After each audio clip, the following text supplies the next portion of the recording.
Good evening, colleagues, and welcome to the Borough Council meeting. Please be seated.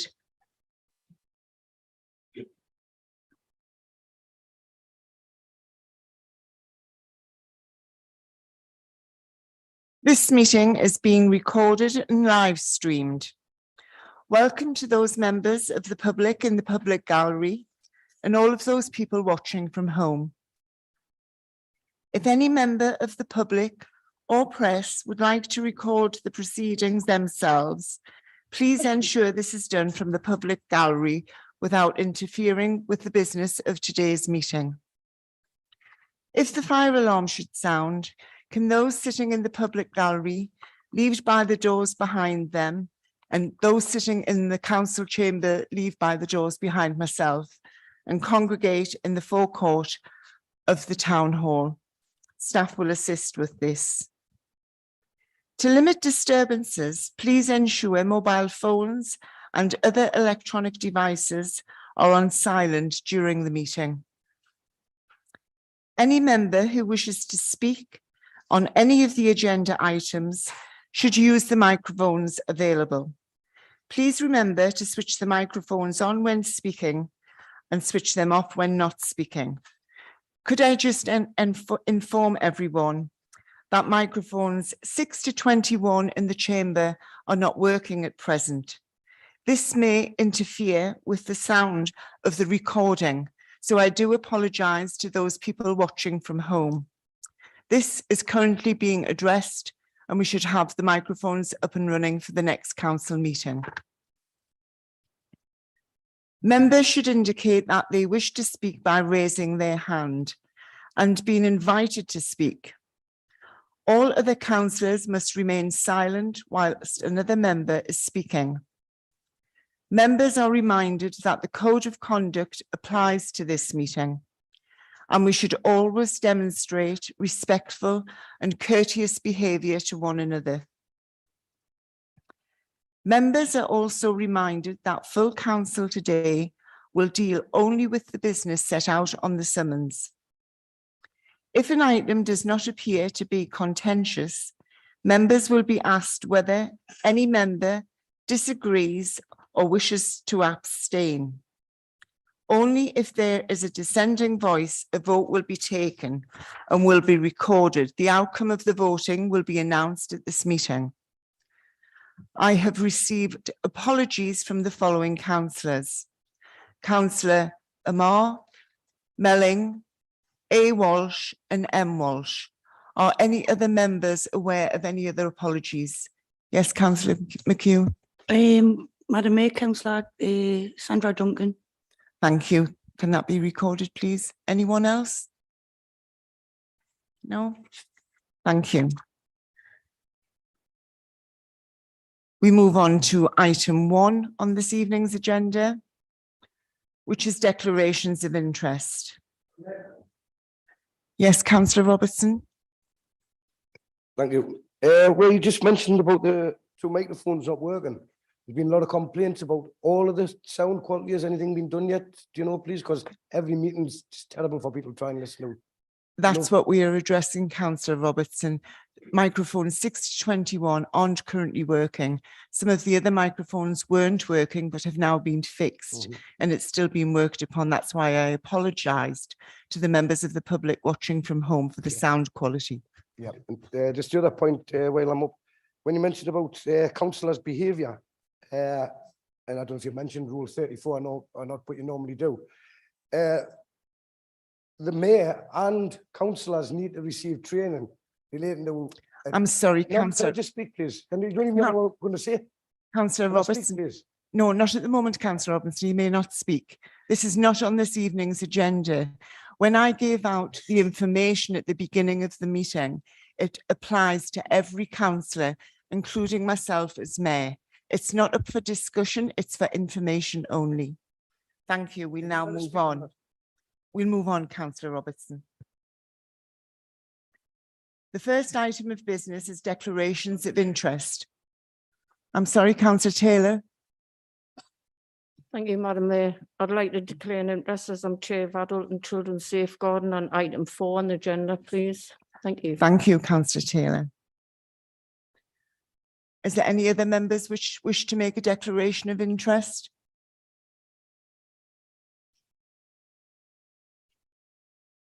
Thank you, colleagues.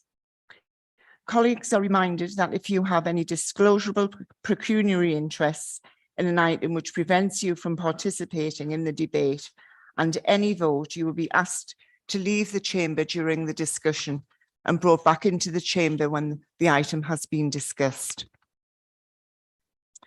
We move on to item 2 on the agenda.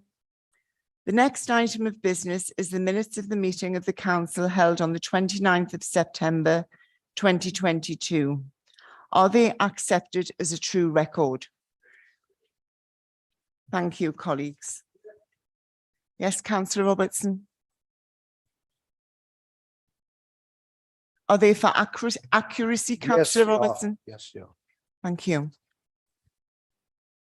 When I find them, because I've got that many, I've got post-it notes on top of post-it notes. What page do they start at, please?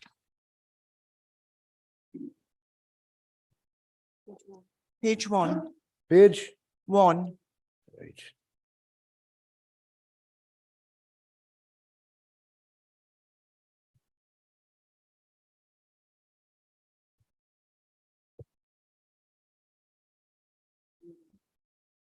It's the 5th page in the book Yeah, no, of your agenda. page 4 and 5.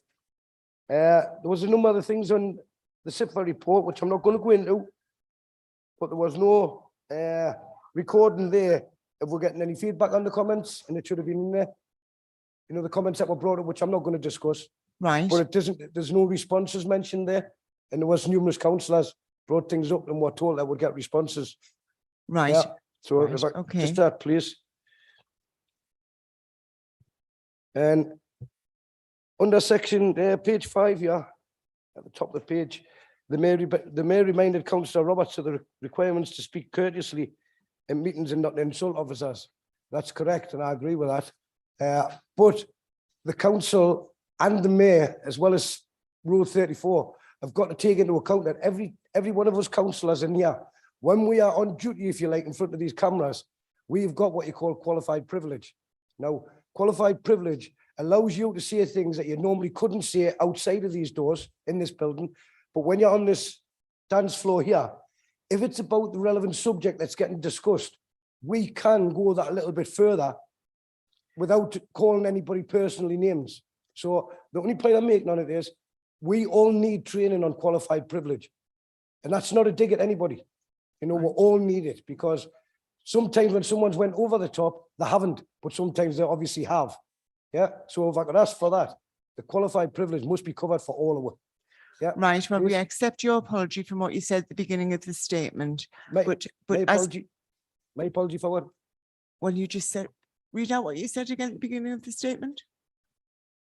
The mayor reminded Councillor Roberts, not Robertson, Roberts, of the requirements to speak courteously at meetings and not insult officers.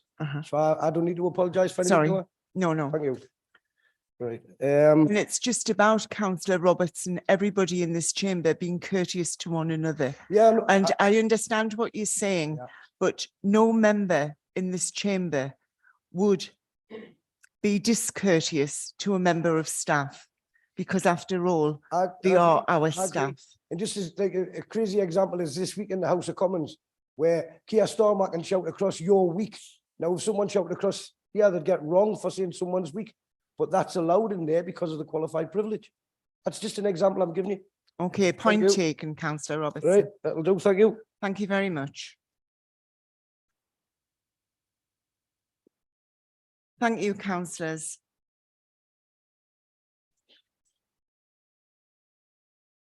We will now move on to item 3, which is the Mayor's announcements and communications.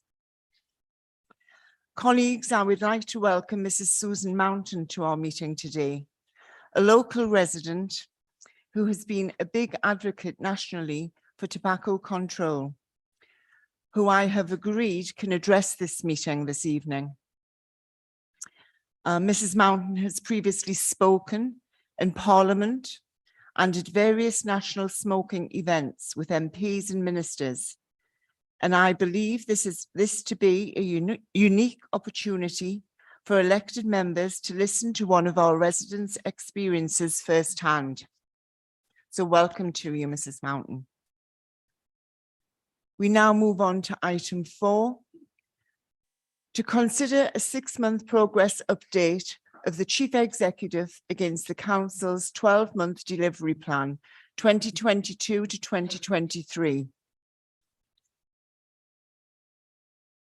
The Chief Executive and her Head of Paid Service regarding the 6-month progress report and update for the Council's 12-month delivery plan. I will ask Councillor Dixon, Leader of the Council, to formally move the report.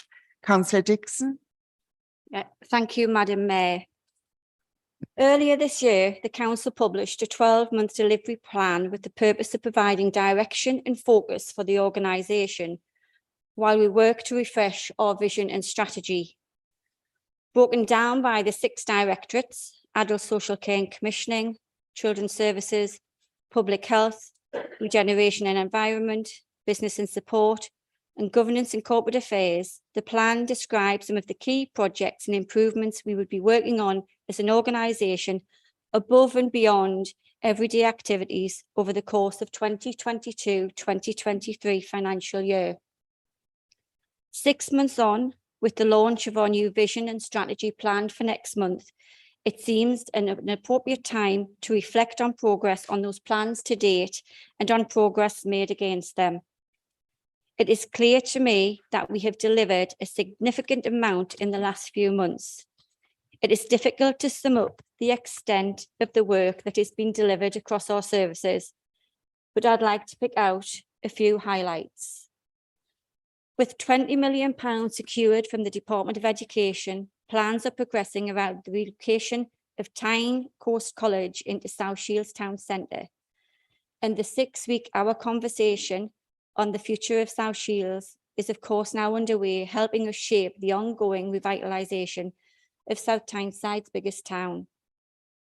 After close engagement with service users, Adult Social Services have delivered our Adult Social Care strategy, due to be launched next month, which will help us ensure that every person in South Tyneside with care and support needs is living better lives. Construction work has begun on the envisioned AESC Gigafactory at the International Advanced Manufacturing Park, the nationally significant industrial site developed by South Tyneside and Sunderland councils, which has attracted over £500 million of private investment to date, and which is over time set to create over 7,000 jobs.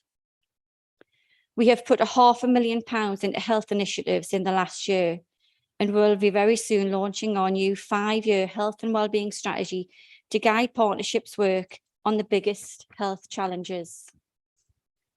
Work has been completed on a temporary new local children's home on track to open in autumn, and we have been moving forward with the rollout of family hubs across the borough, which will bring a range of services and support together to help our families across our borough. We've delivered another action-packed 3 months of free borough-wide events as part of This is South Tyneside Summer Festival, which this year saw the return to form after the challenges of the pandemic and drew major artists, the likes of Will Young and Ella Henderson, to entertain crowds of thousands at our wonderful foreshow. We have helped the borough to celebrate the Platinum Jubilee, and more recently supported local people to respectfully mark the passing of Her Majesty the Queen Elizabeth, including by hosting books of condolences and by holding a civic event announcing the local proclamation of our new King, Charles III, in spite of the logistical challenges of the Great North Run simultaneously passing through and concluding in our borough. We have finished £700,000 renovation works at our borough's crematorium, a place that means so much to so many. We have convened voluntary and public sector partners for the Cost of Living Summit, leading work to identify and implement solutions to help struggling many of our local people through these very challenging times.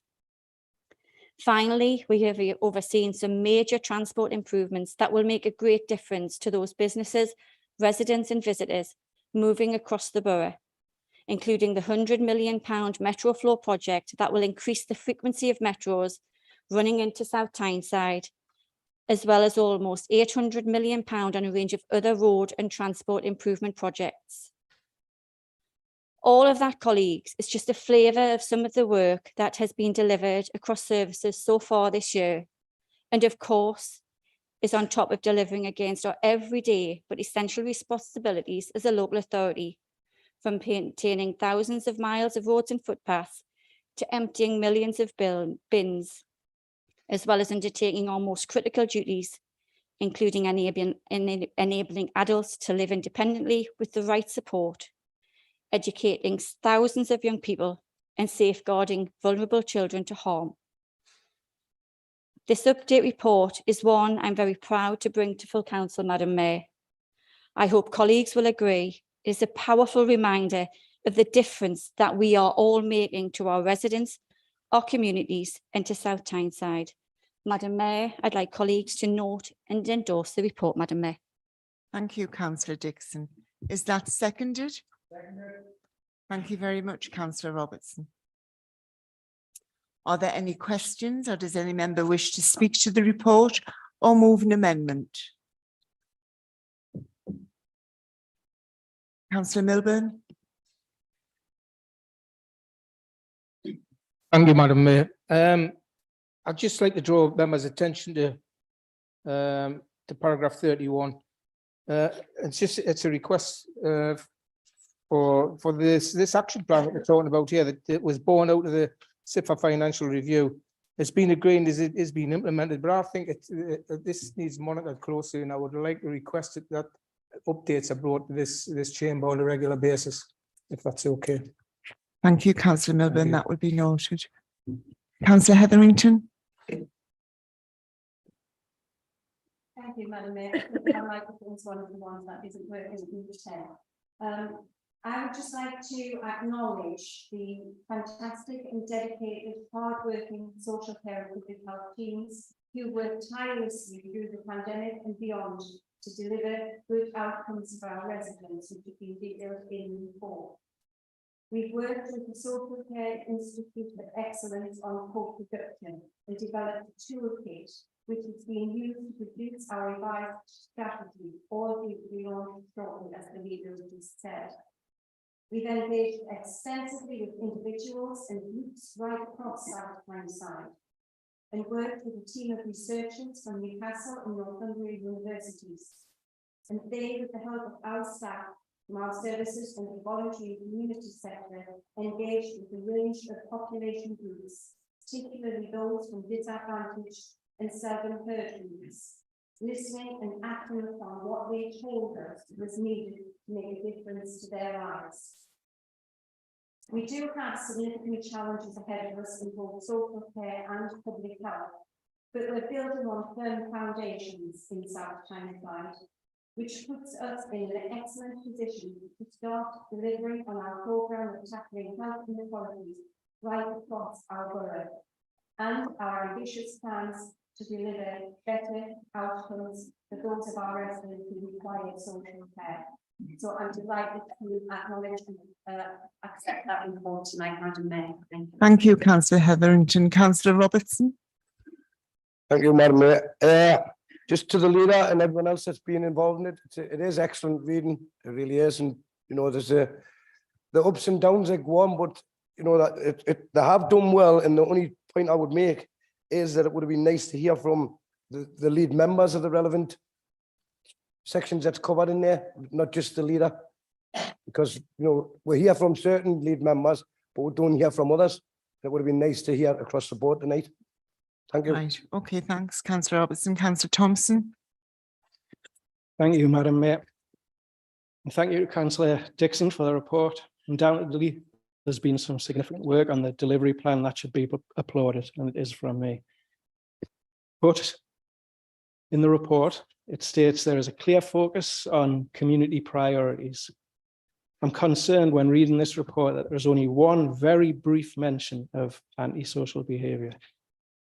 It's appreciated that work is ongoing to improve how stakeholders, partners, and the public are linked more efficiently to be able to combat antisocial behaviour.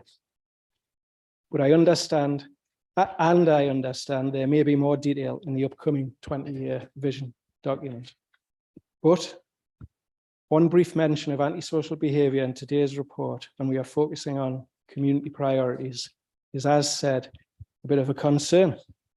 Ultimately, we can have all the stakeholders and partners in the world looking at and directing data, but until we establish a boots on the ground approach, we will struggle to make inroads into the blight of antisocial behaviour in the borough. It shouldn't be overlooked that as a council, this is a legislated responsibility that we have, and I hope this is addressed in some way in the 20-year vision document. Thank you, Madam Mayor. Thank you, Councillor Thompson. Councillor Herbert. Thank you. I would like to commend a lot of things in the report. There's just a few things I'd like to mention. On the local plan, the 1,800 responses were probably partly due to the fact that there's a lot of opposition to the green belt developments proposed in the original plan. But some facts have changed since that plan was consulted on. For one, the former Hawthorne Leslie shipyard was given planning permission a few weeks after the consultation was finished. And this will allow for 450 houses on a brownfield site. Several other smaller brownfield sites have also emerged since, and this was despite residents being assured that all brownfield sites are being considered in that plan. So I would hope that the proposed brownfield register review in December takes account of all brownfield sites, and that included the new revised plan. The sites that are now becoming available should be used to look at the housing requirement figures, which required originally for a 15% buffer to be included in the housing requirement. And this would result in 450 houses, more than the 5% buffer that could have been chosen instead. And I would like this 5% figure to be considered seriously in the revised plan. So these figures really might show that there's actually no need for much more greenbelt development than is included in the plan. Other considerations would be the Ukraine war and its effect on world food supplies. This and the predicted crop failures due to increased climate change make the need for the UK to become more self-sufficient in food production. This is a priority, and the building of farmland is a folly in these circumstances. I'd also like a comment on the pension fund. It's really good that they are now considering more climate change considerations in their investments. But we know that the use of fossil fuels has continued to drive global warming and climate change. The Council has acknowledged this by declaring a climate emergency. So contrary to their squeaky clean marketing, oil and gas companies are still putting an overwhelming majority of capital spending towards fossil fuels. Just 5% of their investment goes towards renewable energy. In other words, the rest, 95%, goes in oil and gas. In May 2021, the Independent Energy Association said that the world doesn't need any new investment in oil and gas beyond that is already approved, if it hopes to achieve net zero emissions by 2050. The pension fund's approach has been one of engagement with the oil field and gas industry, and to nudge the fossil fuel investments to act more responsibly and reduce greenhouse gas emissions to safe levels. But clearly, as the oil and gas industry are ploughing massive investments into new exploration, this is not working. We need action now because we have a very short window of opportunity to bring the temperature down to reasonable levels. So the action that we need now is for the investment of the pension funds away from fossil fuels and gas. In fact, the Guardian reported today 100 UK universities have pledged to divest their pension funds away from oil and gas. Therefore, we should conclude that divestment is the intelligent choice to make. Thank you, Councillor Herbert. We've got a few more councillors to hear from. Councillor Francis. Thank you, Madam Mayor. Just echoing what a couple of people have said, I would like to commend much of what we've seen in the report there. I think there's a lot of very positive work going on. I want to give a note of thanks to all of the staff that are involved in delivering on those aspirations. There's a lot to be proud of there, and I think that should be noted. We've heard, obviously, mentioned just now that the report covers the local plan, it mentions the pension fund, and it mentions also investment zones. And whilst point 46 says there are no environmental and sustainability impacts of the report, could be argued that all three of those things actually do have an environmental and sustainability impact. Just to touch on the investment zones, it mentions in paragraph 23, the council has submitted an expression of interest in partnership with North of Tyne Combined Authority and Sunderland. And the idea of investment zones sounds good on the surface, but a little digging can lead to some cause for concern. And some of those concerns are that it's potentially an attack on nature, an attack on local decision-making, and potentially an attack on affordable housing with less cash for communities. Just to elaborate on what I mean by that, the guidance on investment zones states that the aim is to, and I'm quoting here, remove burdensome EU requirements, end quote. And that includes habitat regulations and the requirement to provide an environmental impact assessment, key tools in protecting nature during the planning process. The stated expectation to mitigate environmental impacts fails to meet the government's own already weak biodiversity net gain requirement outside of investment zones. In terms of the attack on local decision-making, the guidance claims that the planning system will not stand in the way of the investment and development, and that the investment zones will benefit from a liberalised planning process. And we've already talked in this chamber before about how important it is to retain local autonomy when planning decisions are made. Excuse me, Councillor Francis, do you mind, councillors, please, when another councillor is speaking, they had the courtesy to listen to you when you were speaking, allow them to speak without disturbance. Thank you. Carry on, Councillor Francis. Thank you, Madam Mayor. Finally, the attack on affordable housing. The guidance, again, to quote, it says, we will focus developer contributions on essential infrastructure requirements.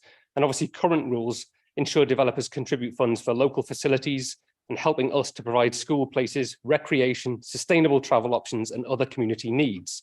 But in their place, the government will consider providing grants. It says will consider providing grants, but it's clear that these two will have to be shown to support growth. House builders may therefore avoid locally agreed requirements for affordable housing, meaning potentially some families, key workers, and those facing homelessness will continue to be left behind. So trying to balance the potential benefits of investment zones with those very real concerns about nature recovery, local democracy, and cash for communities, I'm getting to the end. I would like to ask the leader, would she make plain that we will continue to insist on maintaining current and existing environmental protections and nature recovery rules as an absolute minimum in South Tyneside? Secondly, make plain our commitment to retaining local control of planning. And thirdly, assure us that there will be a continued commitment to the current affordable housing percentage for development in South Tyneside as a minimum. Thank you. Thank you, Councillor Francis. Councillor Stonehouse.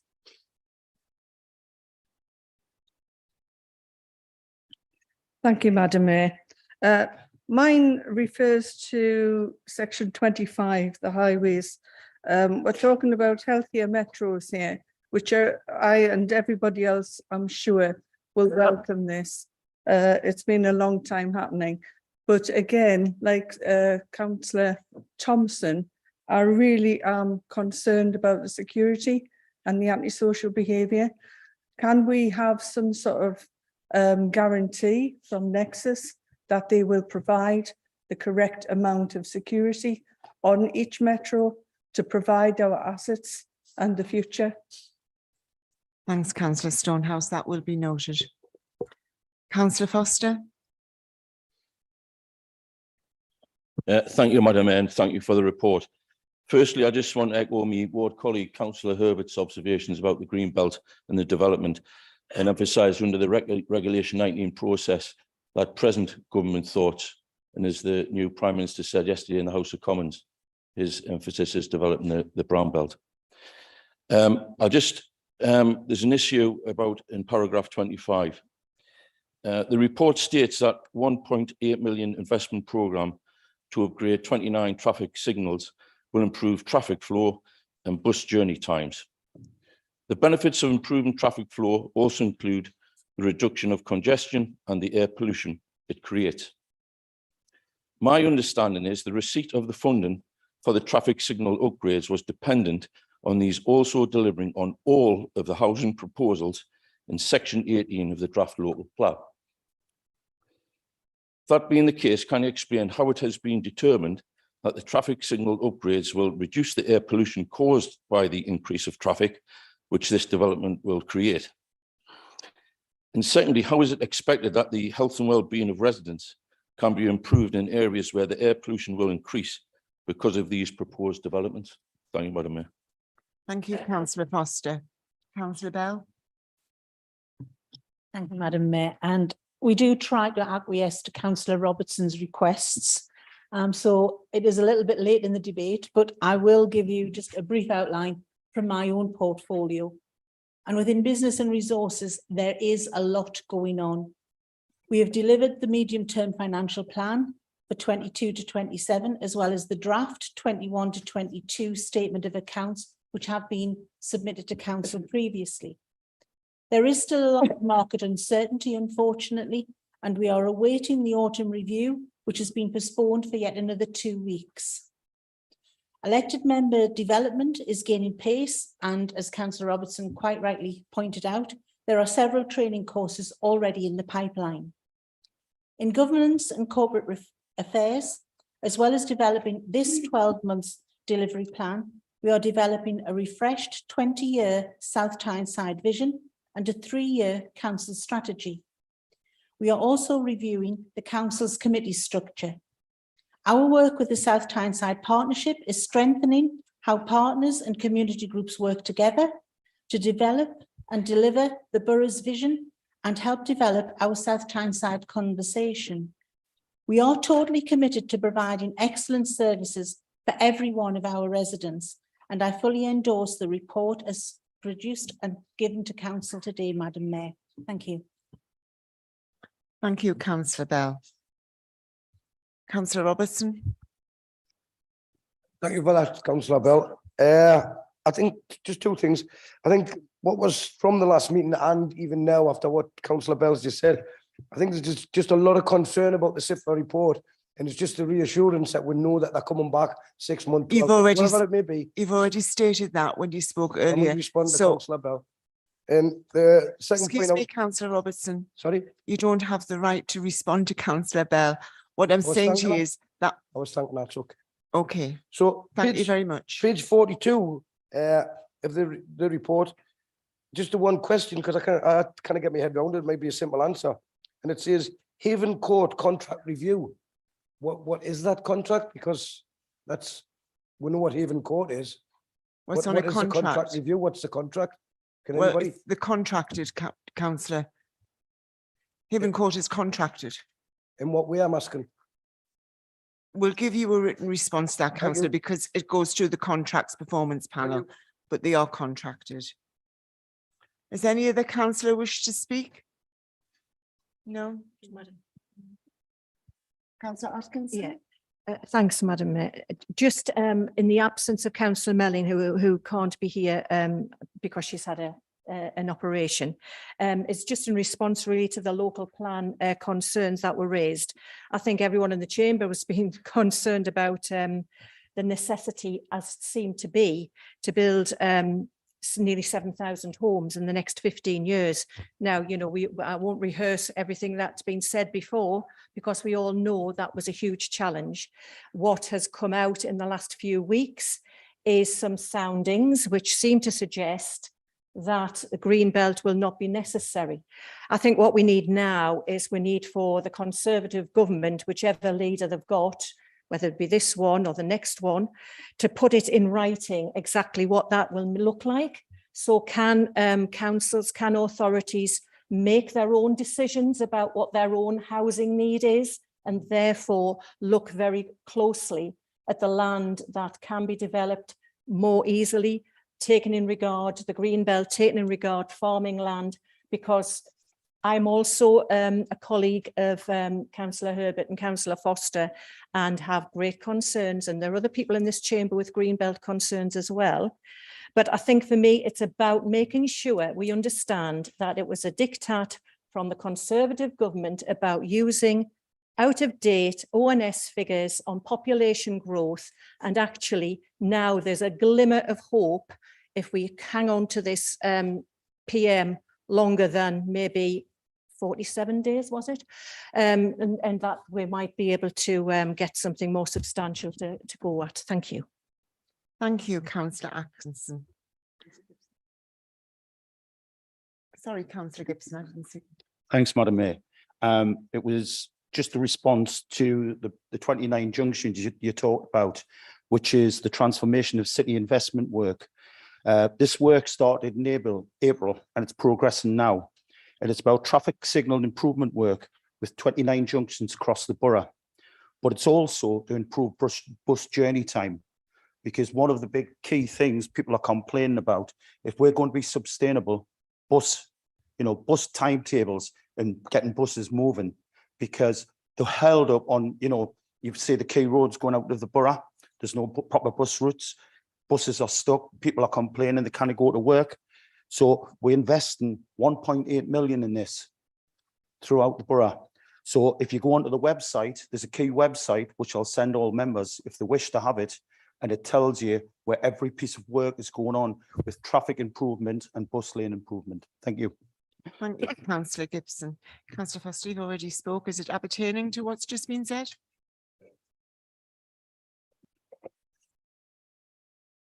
Madam Mayor, the crux of my question was the funding given on the pretense that all development work would be undertaken? That was the thrust of my question. Right, well, that's been noted. But in Councillor Gibson's reply, I'm not saying about the system. Where I'm questioning is the funding, Right, and was the link to the funding about development? Okay, Councillor Foster, that will be noted. Councillor Dixon, would you like to respond? To all of Yes, those questions? yes, thank you, Madam Mayor. Can I just ask members to please note this 6-month progress report and thank members for their contribution this afternoon. There is some things that we will take away with regards to comments and feedback, Madam Mayor, but that certainly doesn't take away from the fact that the work that we have done in the last 6 months has been extremely positive and extremely productive for our residents and our communities, Madam Mayor. Thank you, Councillor Dixon. Is the report noted? Thank you, colleagues. We now move on to item 5 of this evening's agenda, is to consider a report of the Director of Public Health on tackling smoking in South Tyneside, a response to the Cairn review. I will ask Councillor Hetherington, lead member for Independence and Wellbeing, to formally move the report. Councillor Hetherington. Thank you, Madam Mayor. This important report setting out our progress and plans to tackle smoking related harms in South Tyneside. Excuse me, Councillor Hetherington. Councillors, can we stop the conversations in chamber, please, when another member is speaking? Thank you. She hasn't got a microphone, so it's very difficult for members of the public at home to hear when other people are speaking. I don't understand that, but she could move to a microphone. Thank you, Councillor. Councillor Hetherington, please continue. Is there a microphone here that you can use?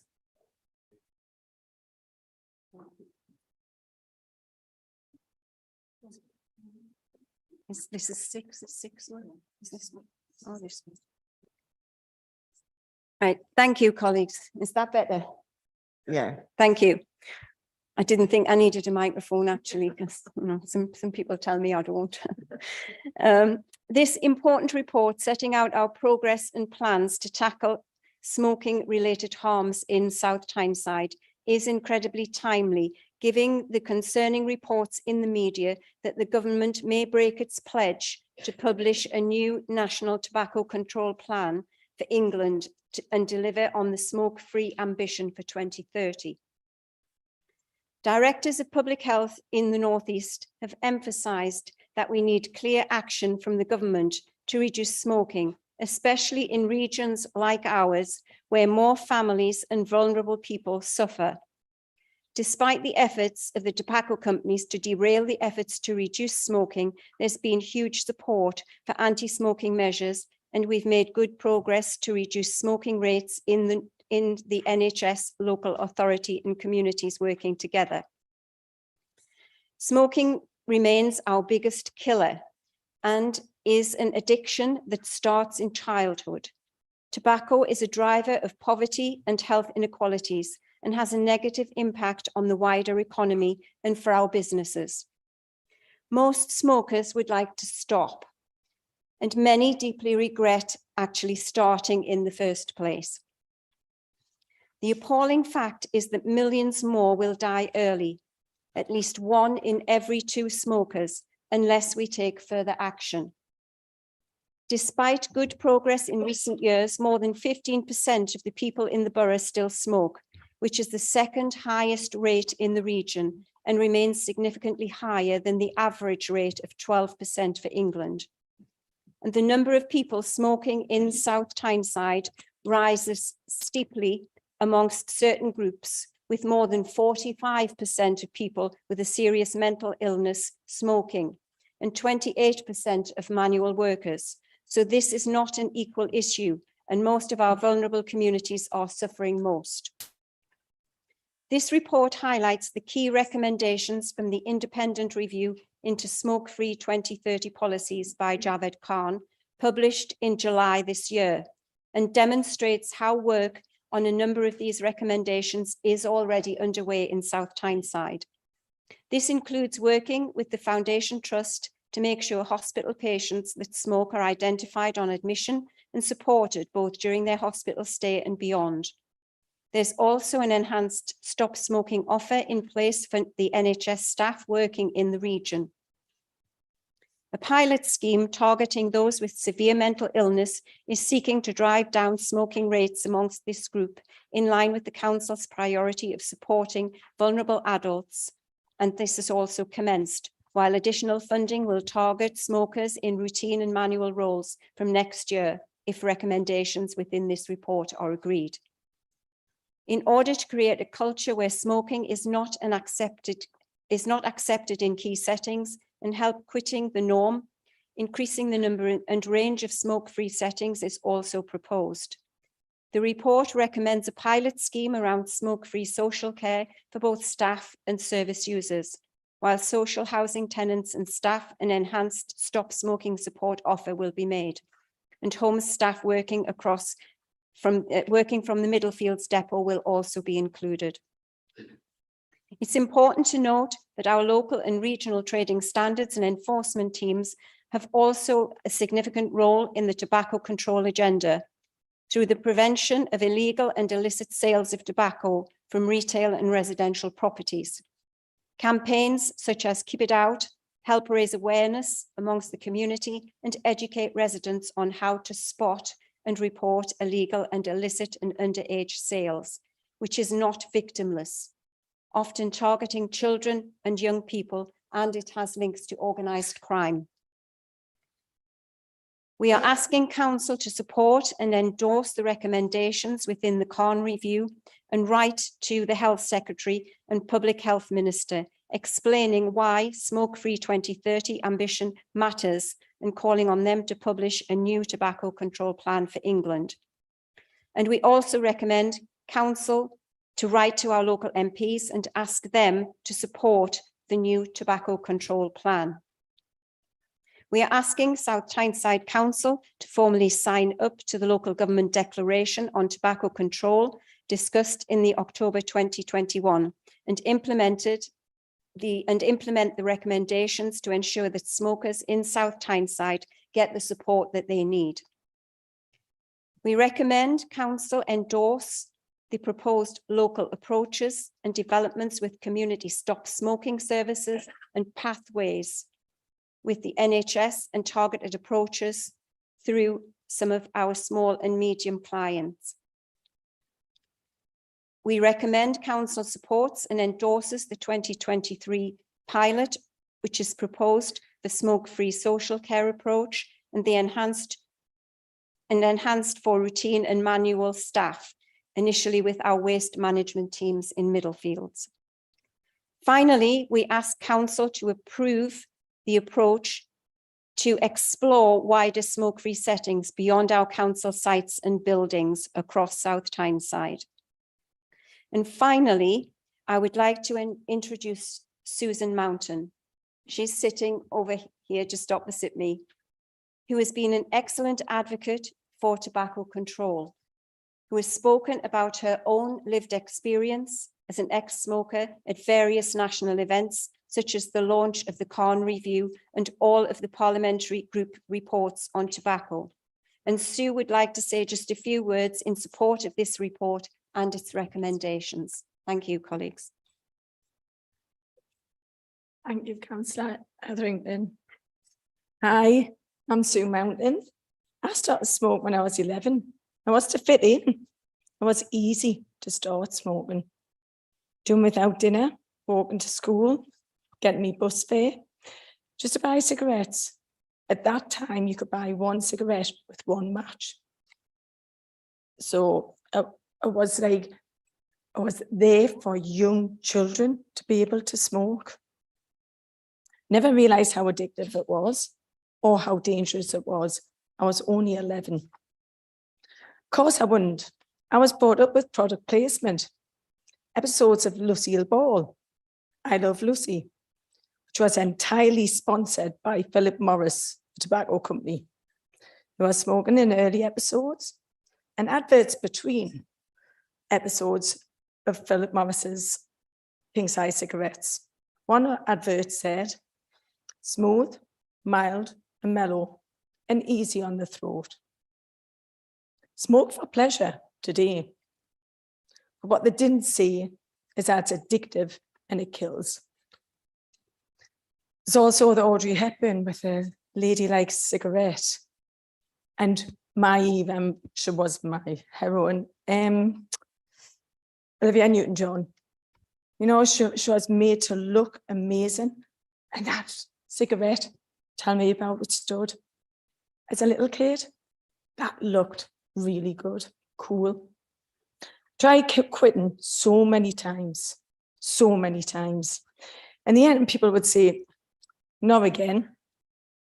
Then each time you go back on a cigarette, back to cigarettes, feel more of a failure. And it gets harder and harder to quit. Addiction is so difficult. You need support to quit. You wouldn't leave a heroin addict to quit on their own. It's no different. Smoking is an addiction, exactly the same. Anyway, 2012, I got hoarse voice. And I got checked out and I got told I had cancer of the larynx. And you'll probably go, as soon as I got out of that hospital, after the specialist told us, first thing I did, because I needed a cigarette, was light up and phone my sister, I've got cancer. I was smoking, as I was saying it. That's addiction.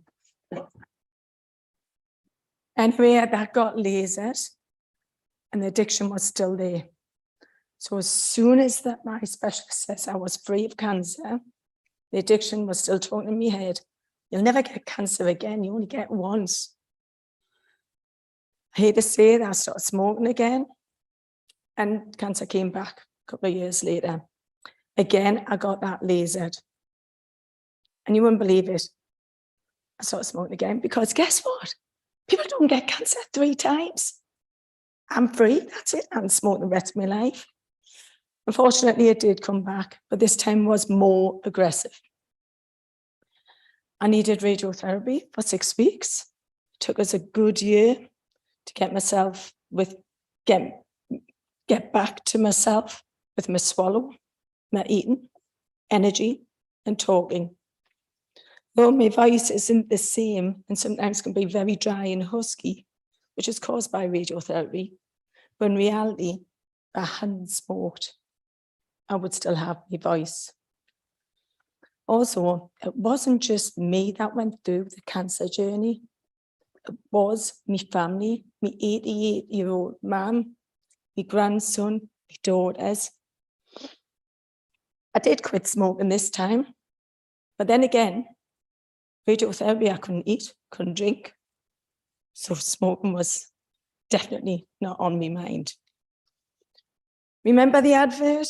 Smooth, mild, mellow, and easy on the throat. It wasn't on mine. I am cancer-free, regular checkups. In fact, just before I came here was one of my checkups. So I got the camera down, checking my throat. It's still a worry, though I'm cancer-free. Still a worry that the cancer will come back, although I don't smoke now.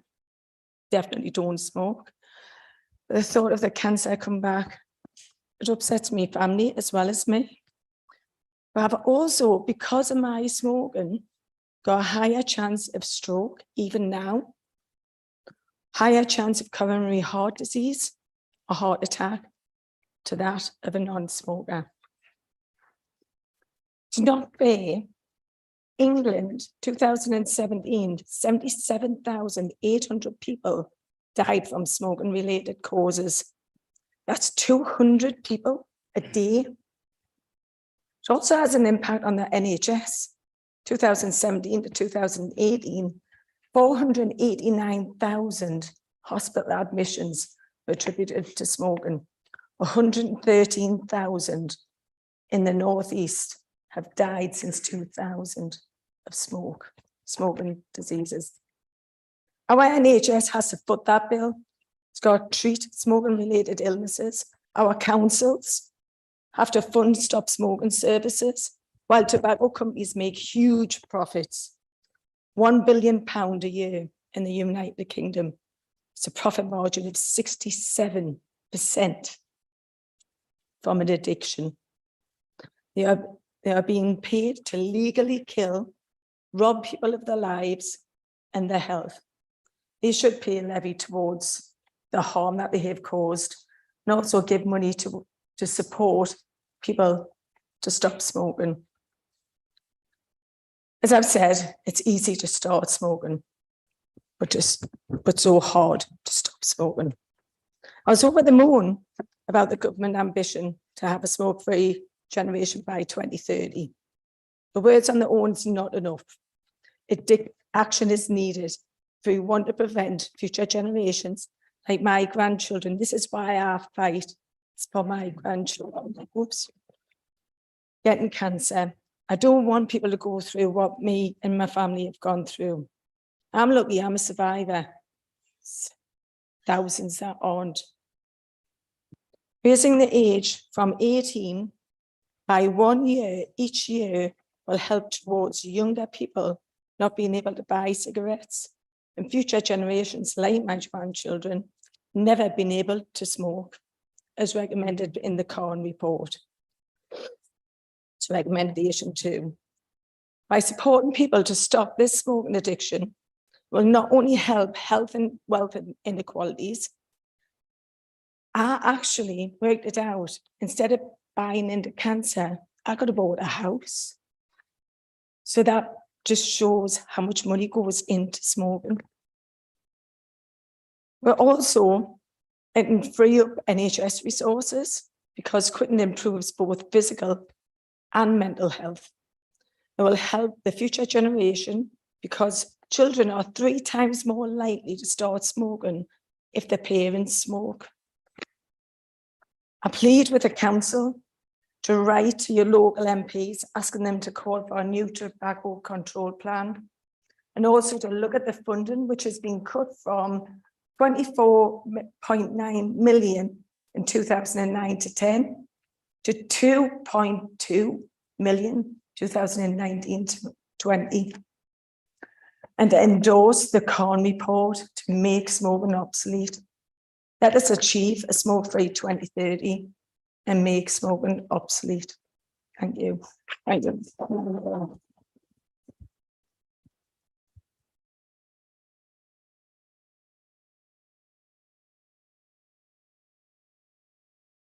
Thank you, Mrs. Mountain, for sharing those very personal details with us. We do appreciate you coming along this evening.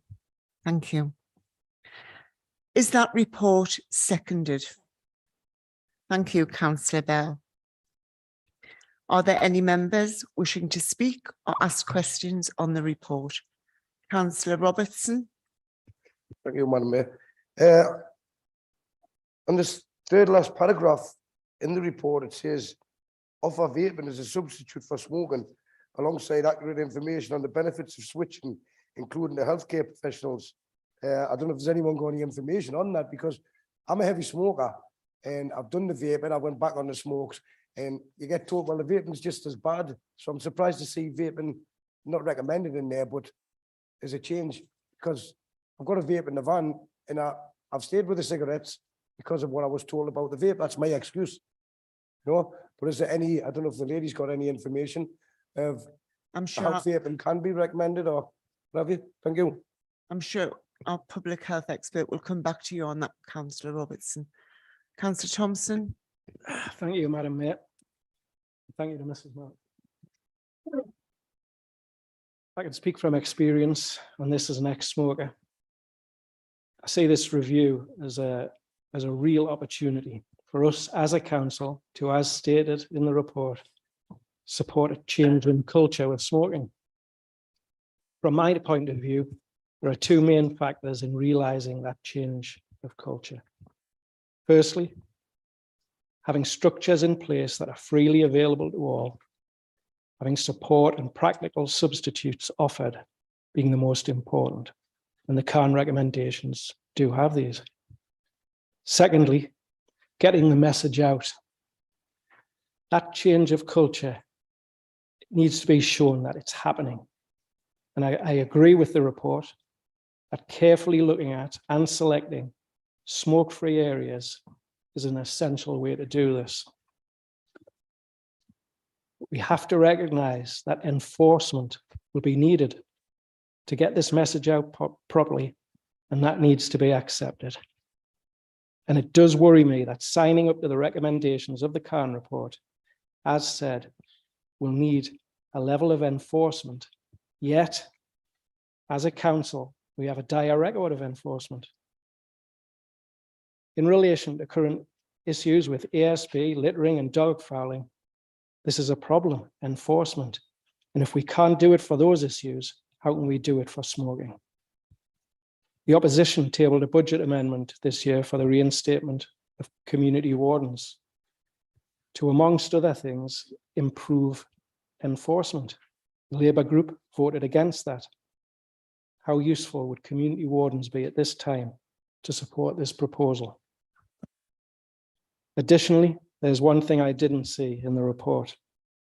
There's no real acceptance or recognition of the fact that smokers are a significant part of our community and need to be catered for. Almost 16% in South Tyneside are smokers.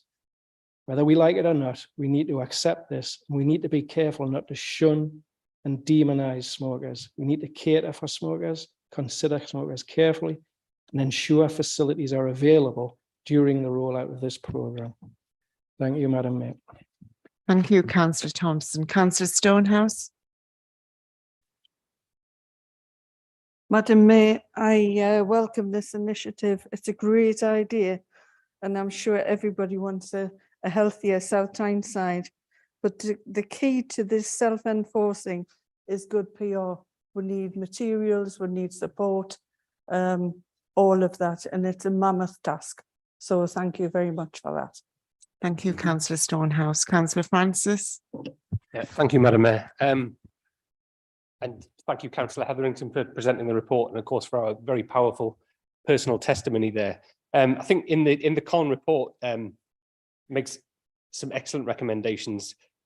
The first section of it being investing now, and like so many health but also societal issues, a failure to invest in early interventions is actually just storing yourself up for a bigger cost in the long run, whether that's a financial cost or a health cost or a cost to our communities.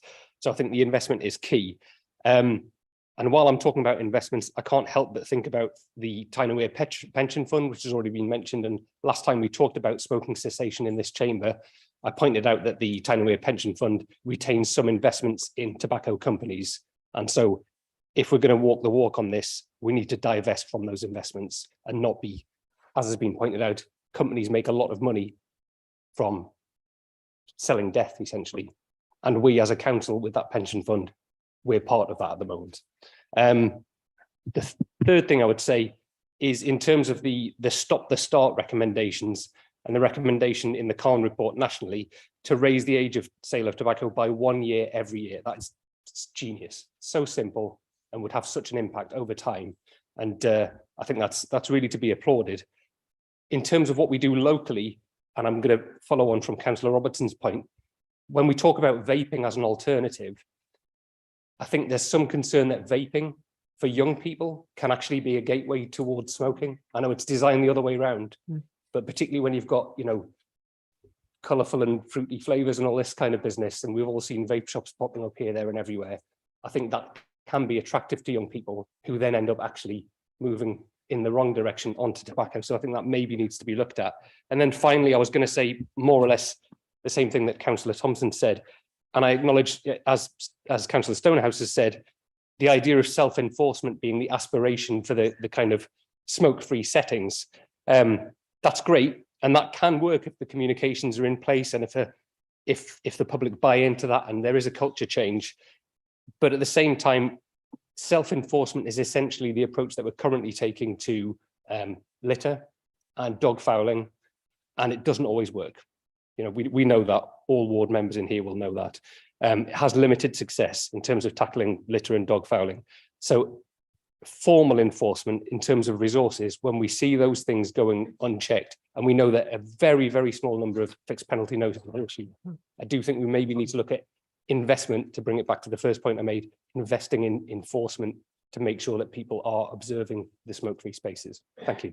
Thank you, Councillor Francis. Councillor Paul Dean. Thank you, Mayor, and also thank you, Anne, and I thank you for all the comments. I fully endorse the comments that's been mentioned up to now. But as someone whose parent actually died of lung cancer, I know what how it does affect people so much. You know, the effects of smoking, but also some of the points which they've already been raised, which I was going to raise concerns regarding the vapor. I mean, the thing that I'm worried about is the amount now. You go on a metro and you go seeing the children going to school. The amount of young children that are vaping is now becoming frightening, and it makes me wonder. You know, are the shopkeepers, how are these children getting so much? Getting these vapors.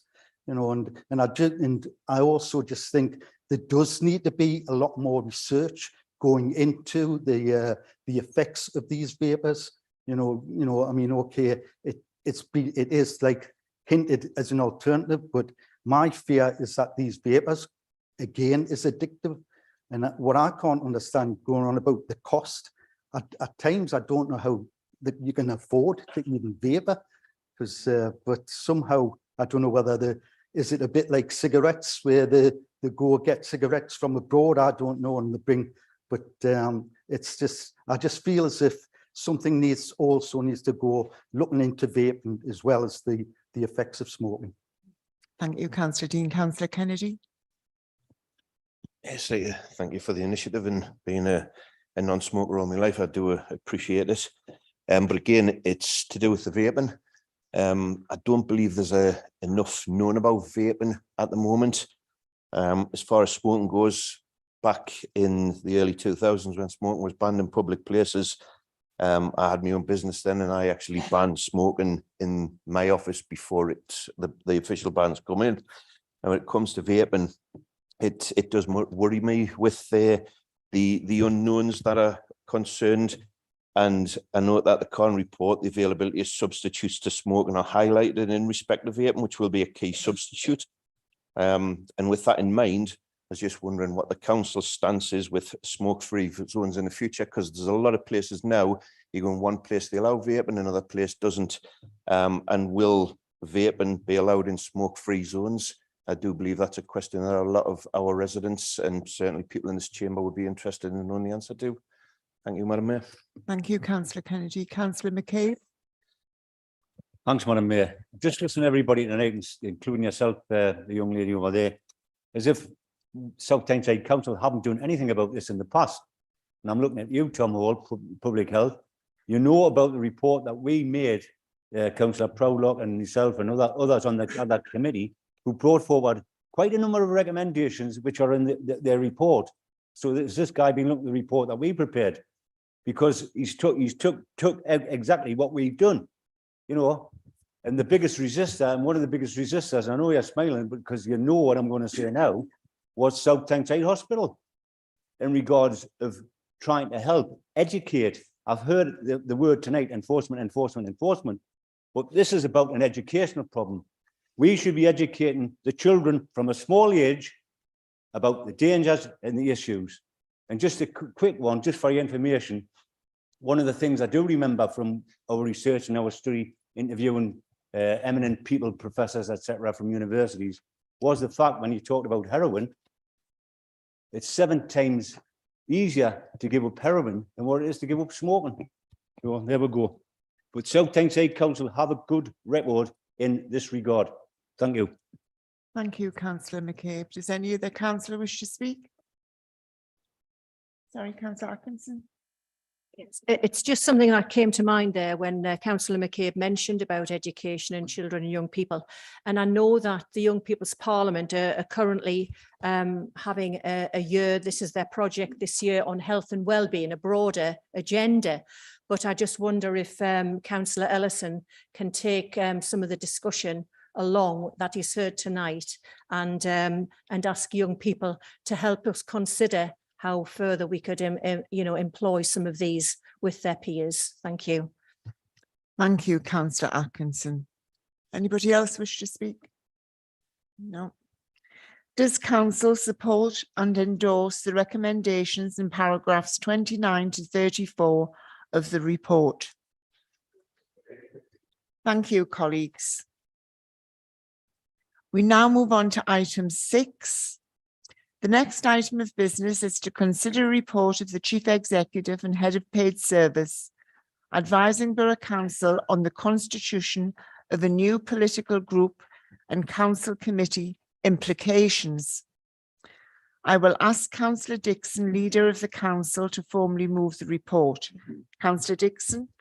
Yes, thank you, Madam Mayor. And I know that Mrs. Mountain is leaving, but just can I say thank you so much for coming along to Council this evening, sharing your story, and I think giving us a very powerful message. So thank you very much, Mrs. Mountain.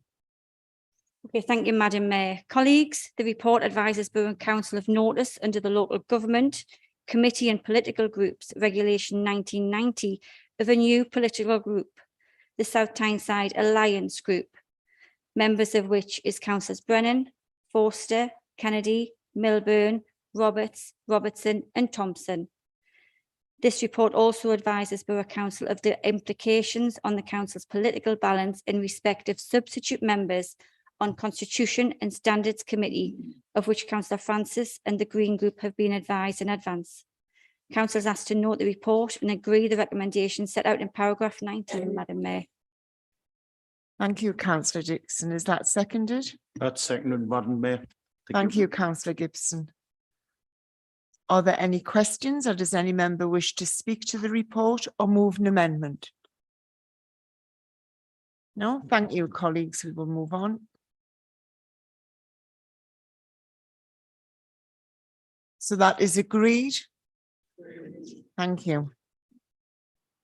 We move on to item 7. The next item of business is to receive questions under Council Procedure Rule 8. 2 questions have been received under this rule from members of the public. One from a Mr. Dean Long, another from a Mr. Alan May. Both questions are printed on the council agenda. Mr. Long and Mr. May will receive written responses to their questions within 7 days of this meeting. The questions and answers provided will be added to the question book open for public inspection, which is kept in the reception of the Town Hall. Thank you, colleagues. The next item on the agenda is agenda item 8, to consider any petitions received under Rule 9. No petitions have been received under this rule, and there were no petitions presented to the meeting of the Borough Council in July of 2022. We now move on to item 9. The next item of business is to receive motions under Council Procedure Rule 10. 4 motions are to be considered under this rule today. I will explain the procedure for the motions. I will ask the proposer of each motion to move the motion, and he or she may speak up to 5 minutes. I will then ask whether the motion is seconded. The seconder may speak up to 3 minutes or reserve the right to speak later in the debate. The motion that will then be open to debate by members, who may each speak for up to 3 minutes and move amendments. Any amendments must be relevant to the motion. Only one amendment will be moved and discussed at any one time. If the motion is not carried, other amendments to the original motion may be moved. If an amendment is carried, the motion as amended takes the place of the original motion and becomes a substantive motion, to which any further amendments are moved.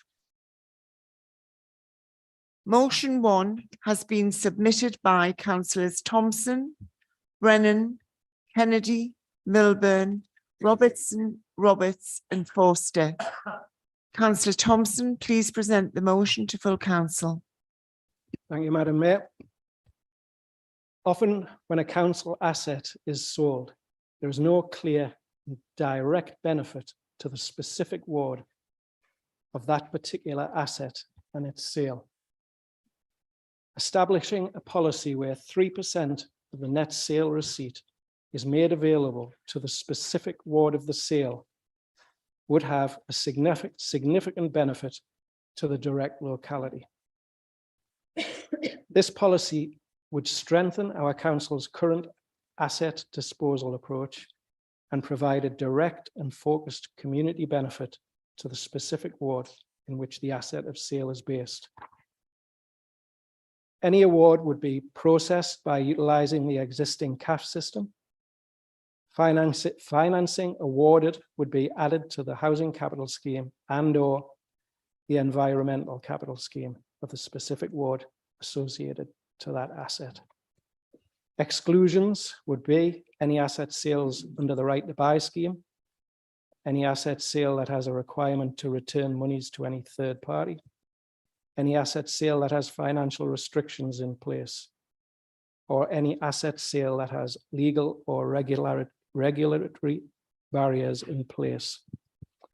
I hope members can support this motion today in resolving to amend the asset disposal approach by awarding 3% of the net sale receipt of any asset for community benefit in the specific ward in which the asset was sold. And secondly, to enable any award to be accessed by relevant ward councillors via existing CAF structures of the housing capital scheme and/or the environmental capital scheme of the specific ward associated to the relevant CAF. Thank you, Madam Mayor. Thank you, Councillor Thompson. Is that seconded? Councillor Brennan, do you wish to speak now and move Yes, on Madam later Mayor. in the debate? Yes, I would like to second that motion, Madam Mayor. Right, would you like to speak now to the motion? Yes, or I'll would you? speak down, Madam Mayor. Thank you. Thank you, Madam Mayor. I can see many benefits in this motion. Many of the borough's assets have been sold off, from caretakers' houses on our schools, parks and cemeteries, to playing fields in parks and schools themselves.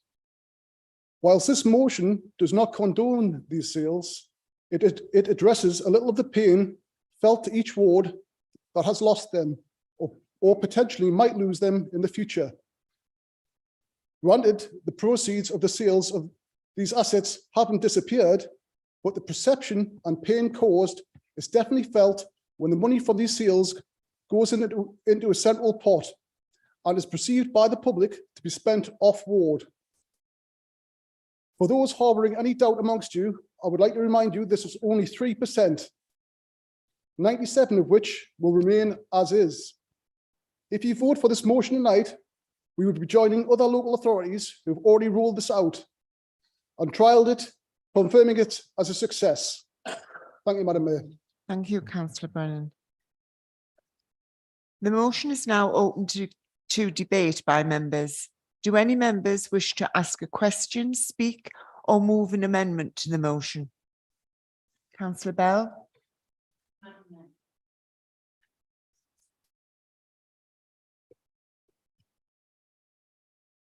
I'd like to speak to the motion, Madam Mayor. Thank you, councillor Bell. This motion seeks to award 3% of the net sale receipts of a council-owned asset to the ward in which the asset was sold.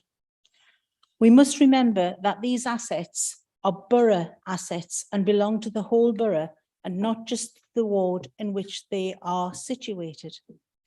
Any reallocation of these funds would have a detrimental effect on our capital programme, no matter how small that may be.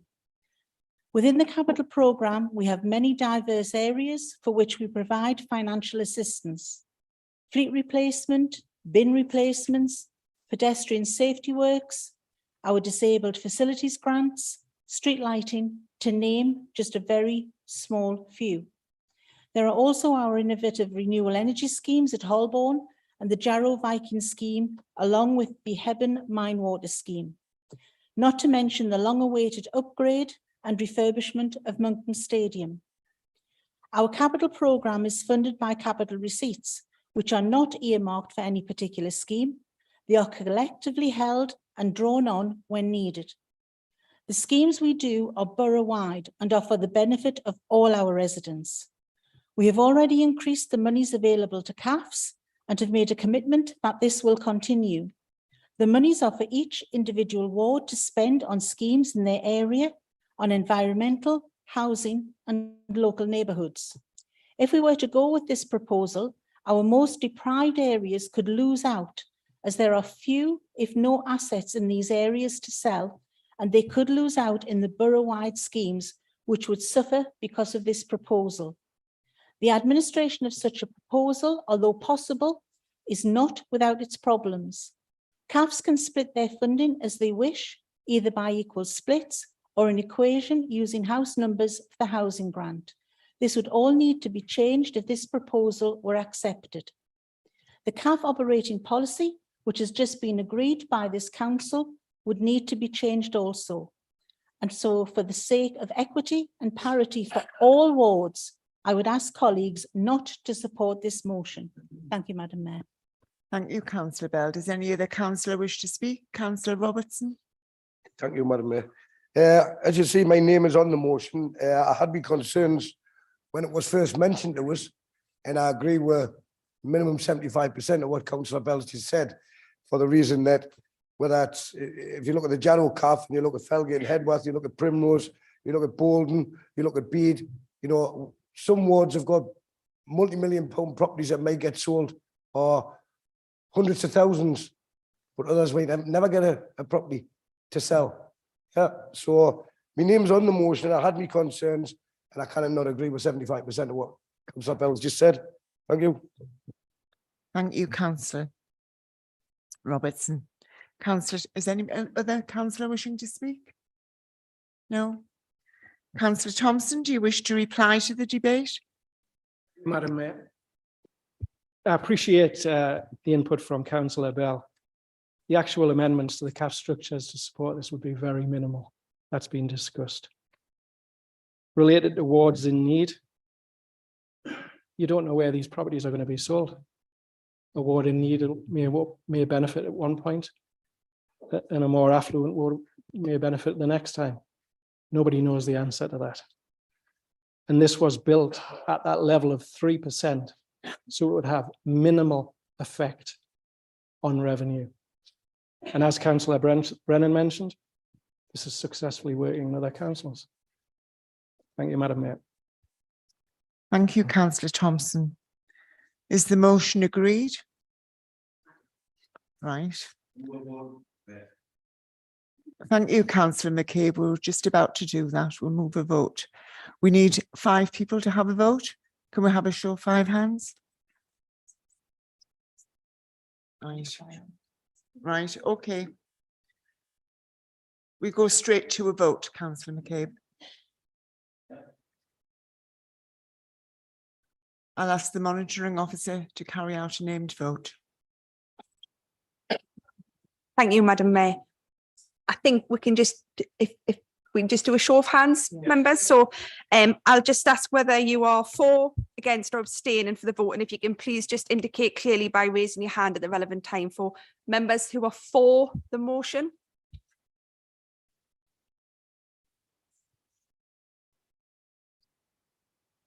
Members who are against the motion.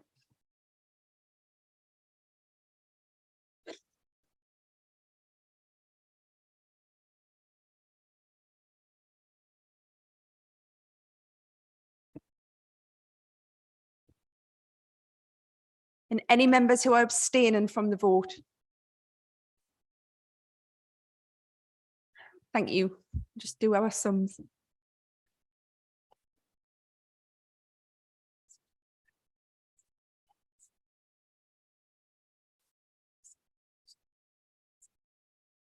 I can announce that there were 11 members for the motion, 34 against the, 35 against the motion, and there was 2 abstentions, so the motion is not carried. Thank you, colleagues. Motion 2 on this evening's agenda has been withdrawn, so it will not be discussed. Point of order there, Madam Mayor, please. Sorry, Councillor Kennedy. Point of order, please. You're saying that this motion's been withdrawn. The Constitution says that we're allowed 4 motions per meeting. That was something that was put in the Constitution by a Labour weighted vote not so very long ago. And this motion's been withdrawn at the very last minute. I find that grossly unfair. There's no apology, no explanation, nothing. And I really think that's out of order. Thank you, Madam Mayor. Thank you for those comments, but the motion has been withdrawn. I can't do anything about that. It's not within my remit. Councillor Robertson.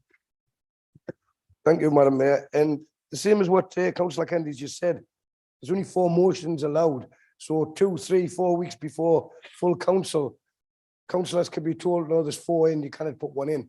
For it to get withdrawn the day before, I think the Constitution Committee needs to consider that an explanation should be given. You know, because there's only 3 motions tonight. Someone would have wanted to put that 4th one in. That would be, it should be a cut off. You cannot withdraw it within 72 hours of the meeting. Thank you. that will be noted, Councillor Robertson. Thank you. Madam Mayor, We now move on.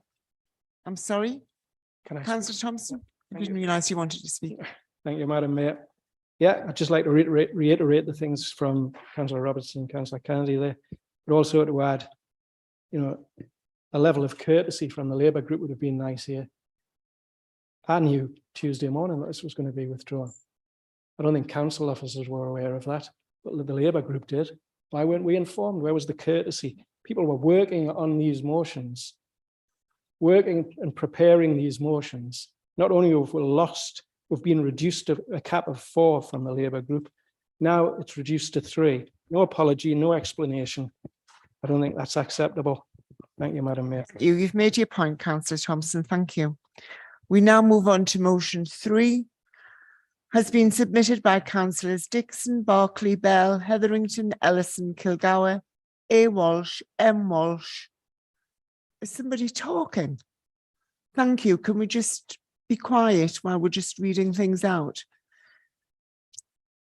M. Walsh, Atkinson, K. Maxwell, Huntley, Potts and Purvis.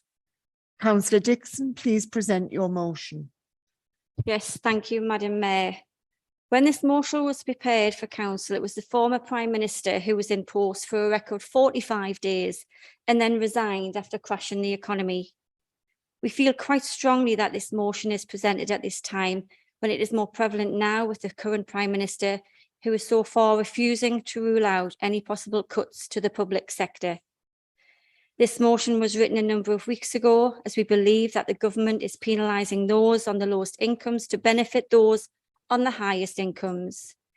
We are here in support of our residents, Madam Mayor, and the business community, and therefore I propose the motion to be moved. Madam Mayor, as we have people at home, I will read out this motion so that everybody has the opportunity to hear what we are proposing. Many individuals, families and businesses are facing a difficult winter ahead of them, in which the cost of everyday essentials are rising faster than average income. Yet the fiscal event or mini budget announced by the Chancellor of the Exchequer on the 22nd of September 2022, including lifting the cap on bankers' bonuses and unfunded cuts in the taxation amount to 45 billion. There has been a subsequent U-turn by the government on the proposed 45% income tax cut following a public outcry and the rebellion within the Tory parliamentary party. As a consequence of the government's appalling handling of this, as a country, we have seen the pound falling to its lowest ever rate against the dollar, interest rates rising, and over 400 mortgage products removed from the marketplace. This is therefore a matter of great concern that the Prime Minister has refused to comment on increasing benefits in line with inflation, resulting in a real-term cut to the income of some of our most vulnerable families. We are also concerned that the Prime Minister has refused to rule out cuts to the public sector, an idea supported by members of her then government in order to pay for tax cuts. Public services are already under significant pressure, and any additional cuts to public sector, and specifically local government, could lead to serious consequences to the well-being and safety of our communities. South Tyneside Council believes that penalising those on the lowest income to benefit those on the highest is grotesque. Sustainable long-term economic growth, a key tenet in a strong and vibrant public sector. Building an inclusive economy is essential, one that values health and well-being and rewards contributions from vital services, including health, social care, and other council services. Local government is best placed to support our residents through the cost of living crisis with short-term local interventions and medium to long-term shaping collaboration and innovation. This requires fair funding and structural change. South Tyneside Council therefore resolves to write to whoever the Chancellor of the Exchequer and Secretary of State for Levelling Up Housing and Communities, requesting that they provide long-term certainty to local government finance and funding to the wider public sector with allocations that address current underfunding and increasing demand for services. Write to the Secretary of State for Work and Pensions, requesting that as a minimum, benefits are increased in line with inflation. Work with the Local Government Association and SIGOMA. SIGOMA is a specialist interest group of multiple authorities and other partners to lobby central government about fair taxation and fair long-term funding for the public sector, and provide and signpost to and coordinate interventions through our ongoing poverty working group. Thank you, Madam Mayor. Thank you, Councillor Dixon. Is the motion seconded? Second. Thank you, Councillor Barclay. Do you wish to speak now or reserve the right to speak later in the debate? Can I speak now, please? Yes, certainly. Madam Mayor, I am seconding this motion because as the Cabinet Lead Member, my role includes our anti-poverty response. Since our last meeting, I have chaired our summit on the cost of living crisis, which brought together partners from across the borough to collectively devise and deliver our response. The mini budget gave added impetus to the work we are doing. The mini budget impacts us all. There will be families who have never struggled in the past, facing a real financial crisis for the first time. Across the borough, we have families and individuals who are living in fear because they are petrified of what lies ahead, frightened that they cannot afford to eat, heat their homes or afford transport. This in the 6th richest country in the world. It is abhorrent that while the rich get richer, the rest of us get poorer. For too many, it is not living, it is barely surviving. Poverty wears people down. Citizens Advice South Tyneside has estimated that from this month, 1 in 4 families in South Tyneside are experiencing fuel poverty. Wages are not keeping pace with the current crisis. This at a time when energy companies are making astronomical profits and their chief executives are earning stellar salaries.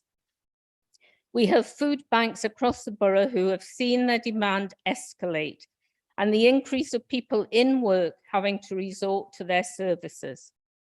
South Tyneside has some of the highest levels of deprivation, with 25% of children living in poverty.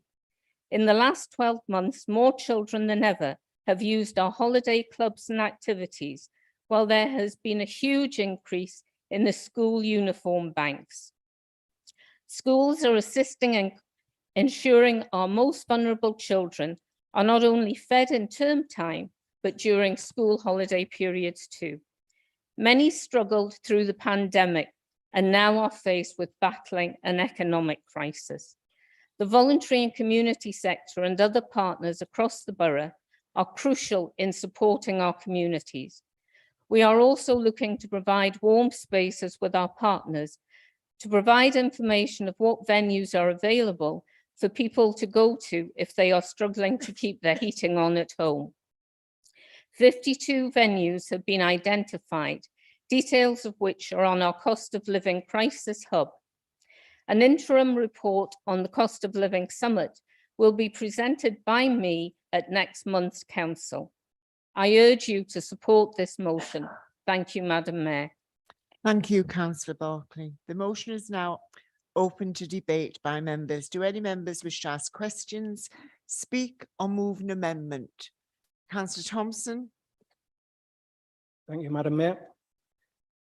I think we all know that the mini budget was handled very badly, as pointed out in this motion. We see now Prime Ministers and Chancellors, both old and new, holding their hands up to this. But as there's a strong political bias to this motion, on balance, I think a few things need to be said. The Labour Party supported a rise in corporation tax. Remember, this isn't just a tax on millionaires. This affects every small business, every pub, every restaurant, every corner shop. They all now face an increase of tax from 19 to 25%. This was supported and pushed for by the Labour Party. The Labour Party supported the reverse of the rise in national insurance contributions. This rise was to fund the NHS backlog and the desperate need for social care investment. Stopping this was supported and pushed for by the Labour Party. The Labour Party are damning the mini budget, a budget that included a reduction in the basic rate of income tax. Didn't Labour want a reduction in the basic rate of income tax? It's also mentioned, it was mentioned in the presentation of this motion about the pound in decline against the dollar. It's actually far higher now than at the time of the budget. Without doubt, though, the most detrimental aspect of the mini budget is the impact it had on mortgages. But again, for balance, it must be said that this consequence of high interest rates from high inflation was a trajectory not only the UK was already on, but every country in the world was on. So yes, the budget was way too much at once. And yes, sadly, there are devastating consequences for many. But never forget, the Labour Party supported many aspects of this budget and played a part in where we are today. That's important to remember.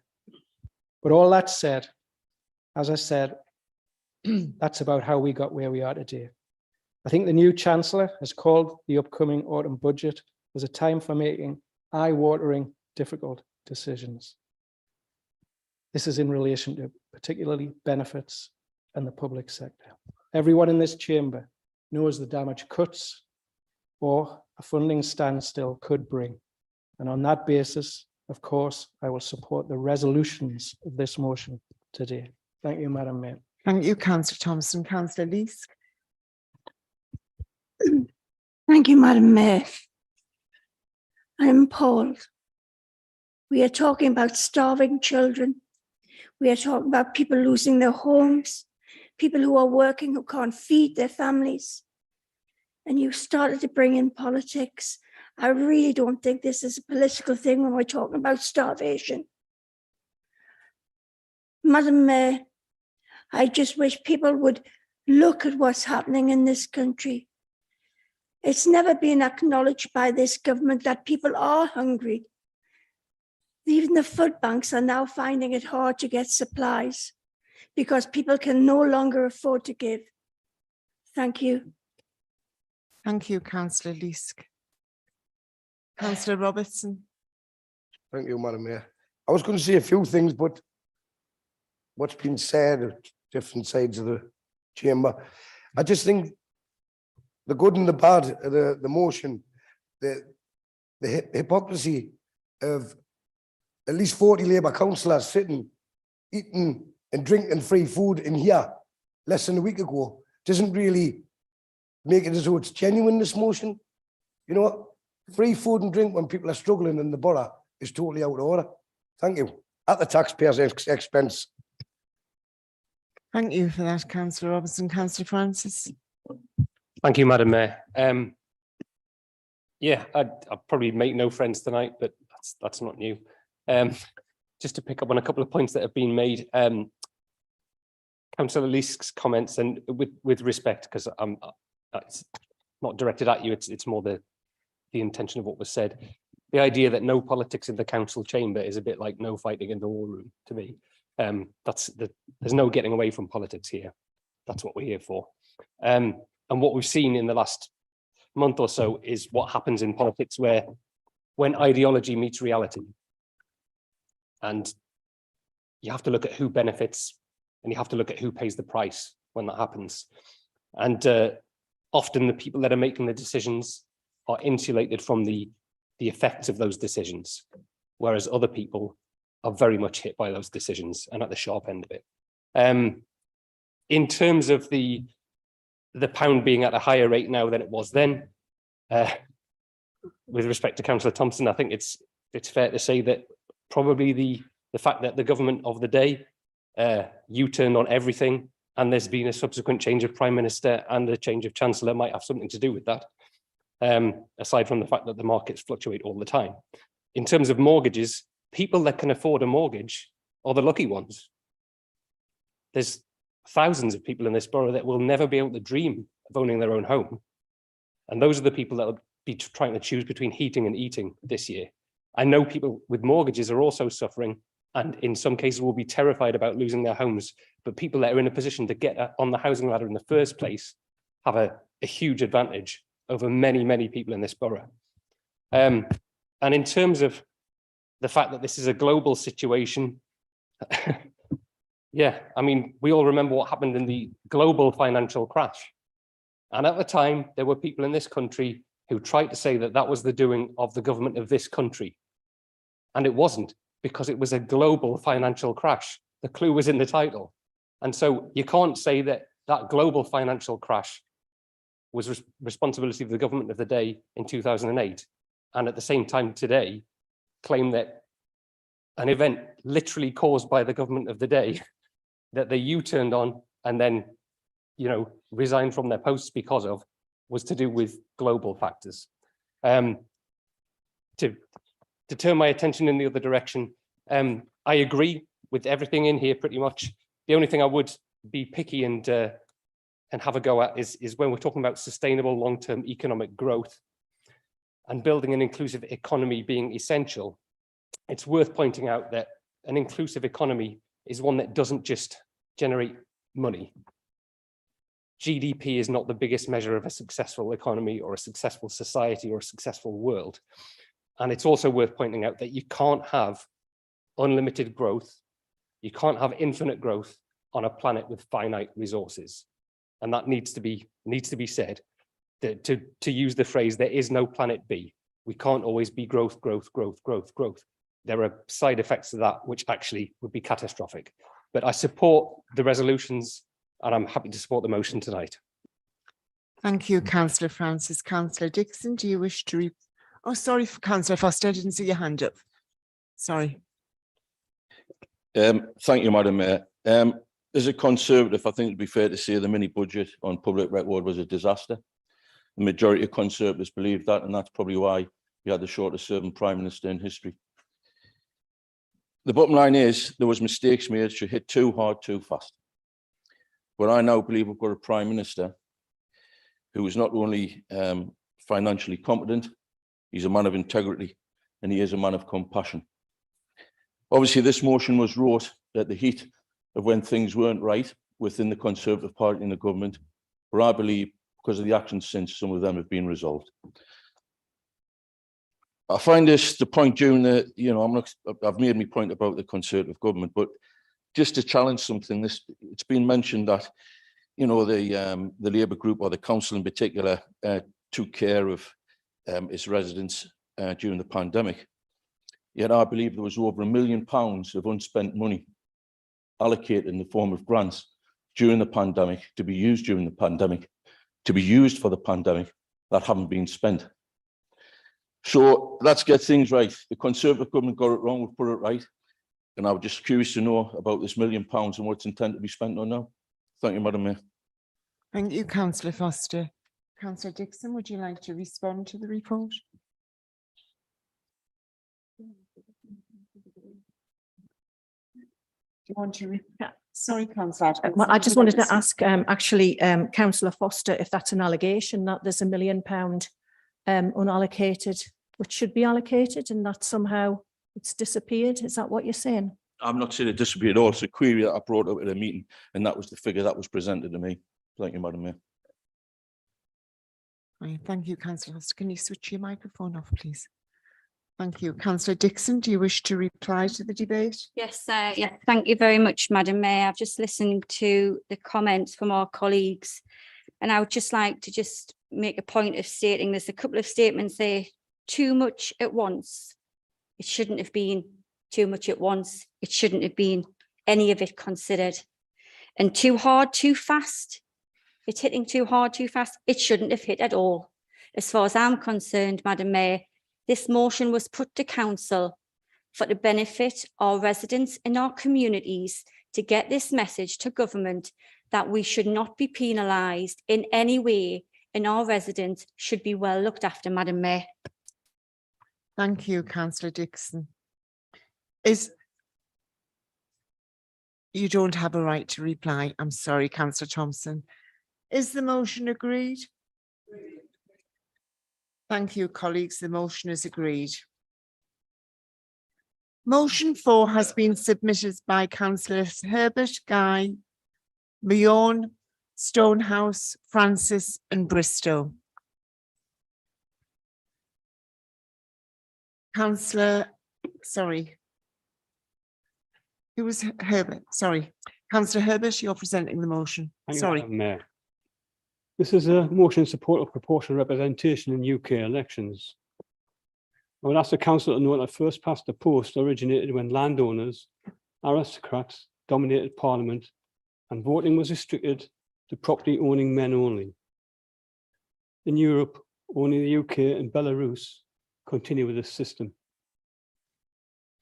Meanwhile, internationally, proportional representation is used to elect governments in 80 countries. Proportional representation ensures that all votes count, have equal value, and those seats won match votes cost. Under proportional representation, MPs in parliaments better reflect the age, gender, and protect the characteristics of local communities and the nation as a whole. When MPs better reflect their communities, this leads to improved decision-making, wider participation, and increased levels of ownership of decision-making. Proportional representation would also end minority rule. In 2019, 43% of the vote produced a government with 56% of the seats and 100% of the power. Proportional representation also prevents wrong winners, which occurred in 1951 and the election of 1974. Proportional representation is already used to elect parliaments and assemblies of Scotland, Wales, and Northern Ireland. So why not Westminster? At the recent Labour Party conference, Labour Party members and affiliated unions, including Unison and Unite, voted for a manifesto commitment to introduce proportional representation for general elections. Now, all major party memberships, bar the Conservatives, are united in the need for electoral reform and committed to delivering a fair electoral system where every vote counts. Recent polls have shown that the majority of people in the country are in favour of PR. Some claim that first past the post results in strong and stable governments. And I think the events of the last few months would actually totally debunk that argument. People of South Tyneside and the country deserve a better and fairer voting system. So I'd ask the council to resolve to instruct South Tyneside Council member Champion for Democracy to write to the Prime Minister calling for a change in our outdated electoral laws to enable proportional representation to be used for general and local elections, preferably alternative vote plus for elections to Westminster Parliament and single transferable vote for local government elections. Thank you. Thank you, Councillor Herbert. Is the motion seconded? Councillor Guy, do you wish to speak? I reserve my right to speak later. Yes, Thank you certainly can reserve the right to speak later in the debate. The motion is now open to debate by members. Do any members wish to ask questions, speak or move an amendment to the debate? Councillor Robertson. Thank you, Madam Mayor. In the motion here, it says people are disillusioned with politics, but that suits vested interests. It suits people who are already in power because they don't want others involved. Now, to me, that's the kettle calling the frying pan black with this motion, because it's total contradiction in my view, which one of them may tell us I'm wrong. This will have serious consequences for independent councillors if this goes through. Yeah.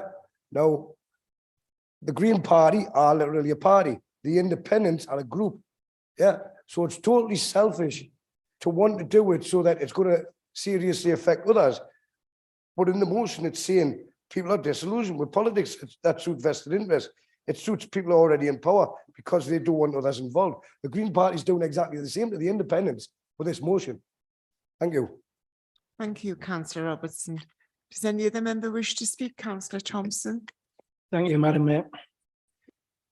I think an awful lot of us in here should be voting for this motion today, with Labour's NEC recently voting for proportional representation to be a manifesto pledge. The Greens having this as a core policy. Surely this is a done deal today. I suspect maybe not though.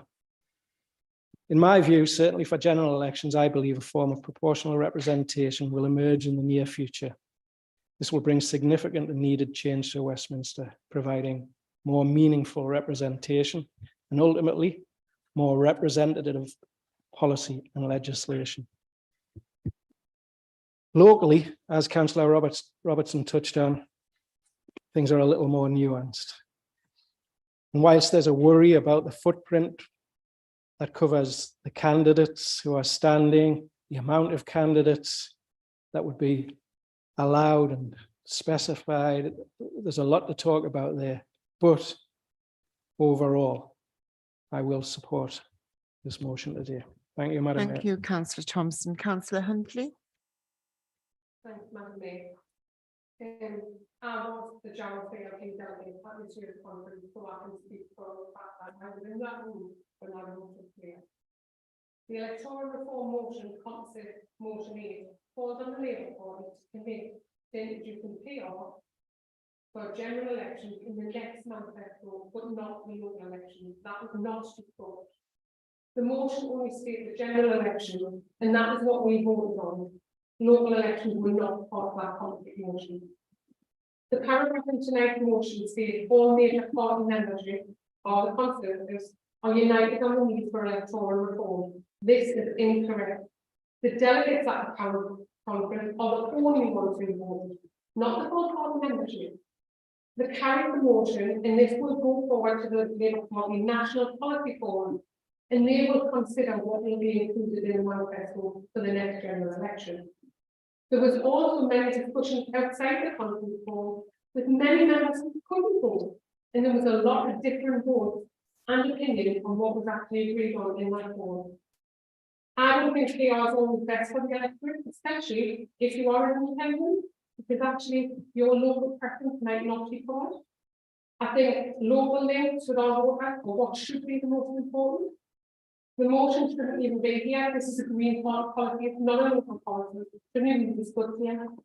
I think in the position we are, should we ever get to the point that it needs to be discussed at local election after it's been possibly introduced at general election, then we should encourage engagement with all of our residents, regardless of what their political exclusion is. They should all get a chance to vote on this, and it shouldn't be down to just one party who already agreed and already presented in their manifesto. I ask you not to vote for this motion tonight. Thank you, Councillor Huntley. Councillor Right, there's more people wanting to speak now. Councillor Francis. Yeah. Party campaigns for something in their manifesto. Councillor Herbert to switch his mic off. Thanks. It's strange that that's a criticism somehow. That something in our manifesto is something that we believe in and would like to see brought about. It's not just our party, of course. There are many parties, and as we've heard, there are many countries all around the world that agree. The idea that the motion shouldn't be here because it's not a local decision. We hear motions every single month that the resolutions are to write to national government with a particular ask. We always get that all the time. We've just debated one, the item just before this on the agenda. So it's exactly the same thing. There's no reason this motion shouldn't be heard here.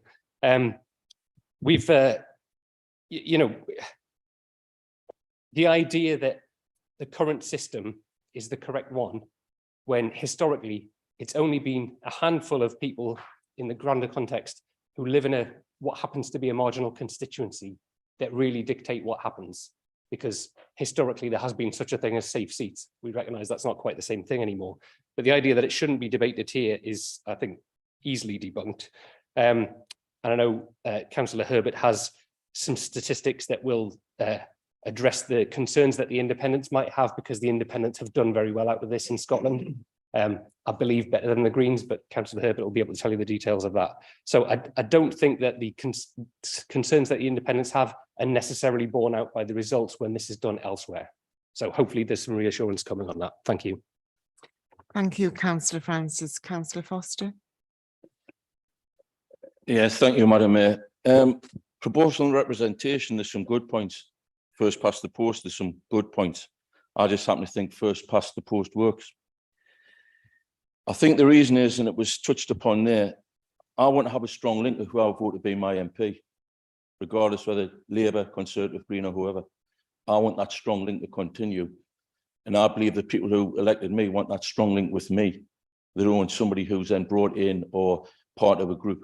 They've got that one-to-one relationship with, and I think that's very important.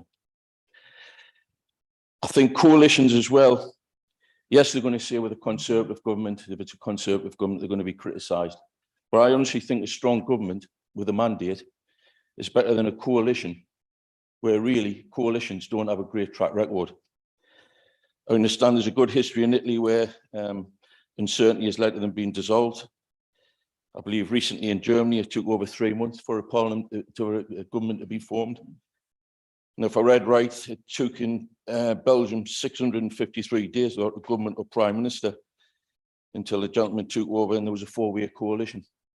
It isn't perfect, this first past the post, but by no means is what Councillor Herbert wants. It gives the opportunity for extreme groups, left or right, to make an influence in decisions where they should be left where they are, in the extremities. And most politics is operated in the middle. So yes, there's benefits for proportional representation, but I stand by this first past the post with its faults. There's been a system that's worked. The systems work in the country, and the history in other countries where they may have it, but certainly hasn't worked for them. Thank you, Madam Mayor. Thank you, Councillor Foster. Is there any other councillor wishes to speak? Councillor Milburn. Thanks, Madam Mayor. For me, PR, it does, on paper, it seems a very, very fair system. But in my opinion, it's the practicalities where it falls down. And I'm of the tend to agree with Audrey. And if this is going to be tried, it would have to be, for me, I would have to see it successful at UK level. Well, certainly at Westminster level before I would have to put my name to this. But I don't see this. I may support long term, but not at this point. Not for local elections. Thank you, Thanks. Councillor. Councillor Guy, you were the seconder of this motion. Do you now wish to speak to the motion? No. Councillor Herbert, you've got a right to reply. Would you like to reply? A number of points raised there. Councillor Hughes approached me when I saw the motion, and I provided evidence that in Scotland, actually, independents do very well. In fact, they do better than the Greens. So I don't think that argument follows. In general elections, there would still be a relationship between the MP and the local people who voted them in. And the same would happen in local elections. It would happen within a ward as they do now, and the people within the ward would vote for the councillors in that ward. So there would be no loss of relationship there. As for Italy Germany taking 3 months to form a government, I think the Conservative government at the moment has taken since 2019 to form a government, and they're still working on it. So overall, when I looked at what happens in Scotland, whereas it happens now, since 2007, these elections have been run in a proportional way, and there's been no clamour for return to the first past the post as far as I can tell. And an organisation that looks at the way the voting system works in Scotland has said that the advantages of STV are a greater voter choice. Voters can rank, order the candidates, giving them more choice. They can choose within parties and between parties. Wider representation, as each voter has several councillors to represent them in their ward, and gives them more choice in who they can speak to about their problems. Proportionality, the system is more proportional than additional member systems and first past the post. There's no tactical voting needed because votes are not wasted. All votes count towards choosing a representative. There's no need for tactical voting, and there's no safe seats. And one of the scourges we have in this country is safe seats, because as my councillor Francis has pointed out, the elections in this country are decided on a very few small swing seats, and that's where all the campaigning happens to persuade those people in those seats to vote one way or the other. And lots of other people have a wasted vote and they won't vote, so engagement goes down. People tell me on the doorstep all the time, it's pointless voting because it's all already decided. So I think we need to work on that. And one way to do that will be proportional representation. It does say, actually, that parties must work together. Now, would that be a bad thing? I think we should need more parties to work together in a common cause. And that would be forced upon them by a single transferable vote. There are disadvantages, as I said, it is more complex. But I think if the Scots can handle the complexity, I think people in South Tyneside could too as well. Coalitions are more likely. Well, coalitions are commonplace in Europe, and likes of Germany, with their economic performance, I think coalitions work quite well. So I don't think the disadvantages outweigh the advantages, and I'd ask members to support this motion, please. Thank you, Councillor Herbert. Is the motion agreed? Okay. Okay, colleagues, can we do a vote by show of hands? All those in favour, go on. Sorry. Thank you. Elected members, if you can just show whether you're for, against or abstaining from the vote, and please indicate clearly by raising your hand. All those members for. All those members against.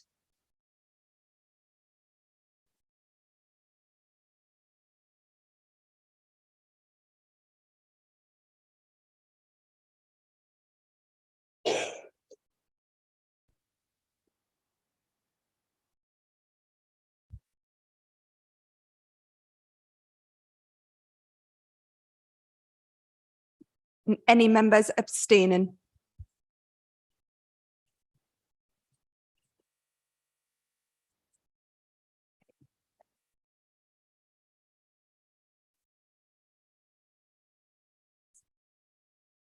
There were 7 members for the motion and 40 members against the motion, so the motion is not carried.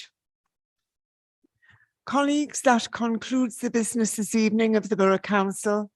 Can I thank all of those members of the public sitting in the public gallery and all of those people watching from home. Thank you very much. Good night.